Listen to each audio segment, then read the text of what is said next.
ഒരുപക്ഷെ നമ്മൾ കരയുമ്പോ, നിലവിളിക്കുമ്പോ, തോൽവികൾ വരുമ്പോ, സമാധാനം ഇല്ലാതിരിക്കുമ്പോ നമ്മൾ ചുറ്റും നോക്കുന്നവരാരും നമ്മുടെ കൂടെ ഉണ്ടാവില്ല, ആശ്വസിപ്പിക്കാനുണ്ടാവില്ല, വേദനയിൽ കുറ്റപ്പെടുത്താനേ ഉണ്ടാവുള്ളൂ.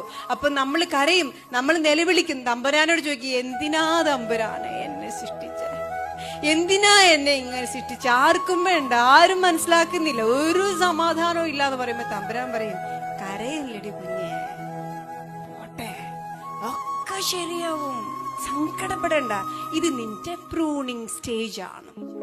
ഒരു ബെറ്റർ ഫാമിലി, ഒരു ബെറ്റർ പ്രൊഫൈല്, ഒരു ബെറ്റർ പ്രൊഫഷൻ കിട്ടാൻ വേണ്ടിയിട്ടുള്ള ഒരു പ്രൂണിങ് സ്റ്റേജ് ആണ്. കുറ്റപ്പെടുത്തലിന്റെയും കുറുക്കിക്കൊള്ളുന്ന വാക്കുകളുടെയും ഇടയിൽ നീ കുറുകിപ്പോകരുതേ. കുറുകിപ്പോകാനോ കുറുക്കിക്കളയാനോ ഉള്ളതല്ല നിന്റെ ജീവിതം. നിവർന്നു നിൽക്കണം, നിനക്ക് പറ്റും. ഈ വേദന, ഈ സങ്കടം, ഈ ഭർത്താവിന്റെ സ്വഭാവം, ഈ ഭാര്യയുടെ സ്വഭാവം നിനക്കേ സഹിക്കാൻ പറ്റുള്ളൂ.